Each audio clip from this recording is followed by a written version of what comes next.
Merhaba arkadaşlar. Bugün sizlere fiyat deneyim için aldığım ön amasitör takozlarının ömrünü daha fazla ömrünü uzatmaya yönelik bir video paylaşacağım. Öncelikle amasitör takozumuzun markası Opar. Orijinal aldım. Ancak şu oynayan kısmın içerisinde normalde yağ var. Fakat birazdan açıp göreceğiz ki aslında bu yağ çok ince sürülmüş ve az sürülmüş. Bundan dolayı da genelde kronik arıza diye duyarsınız. Fiyat grubunda bu amasitör takozlarının sesi yapar ve çabuk bozulur. Şimdi öncelikle işe başlarken şuradaki contamızı çıkartıyoruz. Bu işlem yaklaşık bir 10-15 dakika sürmüyor bile. Ama aracımızın takozunun ömrünü 2-3 kat belki de 4 kat arttıracak. Şuraya hafiften bir tornavida yardımıyla plastiği kanırtmamız gerekiyor. Tırnaklıdır. Tık diye atıyor, görmüş olduğunuz üzere.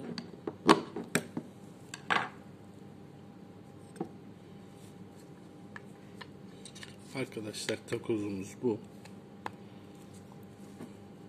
Gördüğünüz üzere hiç yağ yok denilecek kadar az bir yağ kullanılmış.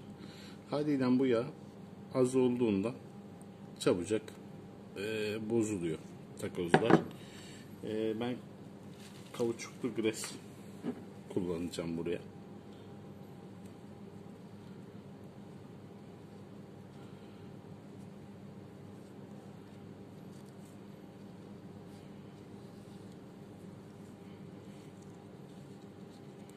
Fazla sürmenizin bir zararı olmayacaktır. En fazla sağından solundan fazlalığını atar. O da çok önemli değil.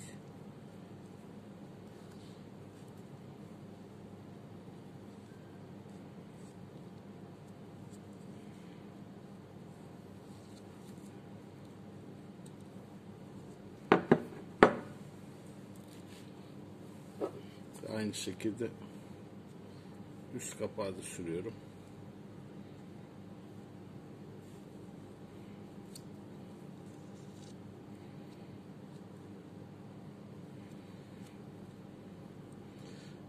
Çift olarak aldım amasitör takozlarını.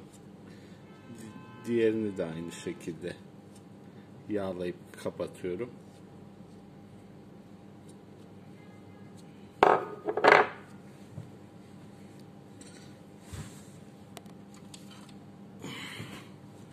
Şöyle bir tahta çubuk yardımıyla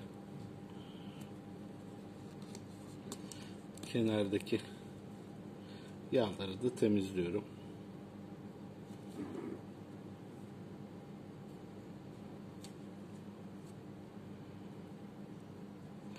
Arkadaşlar basit ama gerçekten takozumuzun ömrünü uzatacak bir işlem. Bu. Tavsiye ederim yani.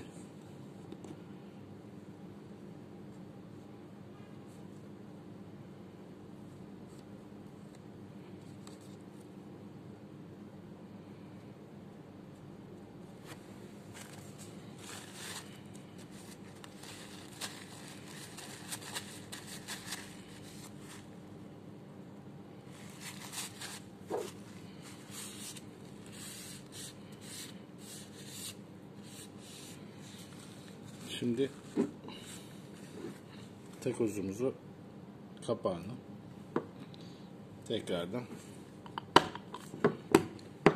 yerine oturtuyoruz.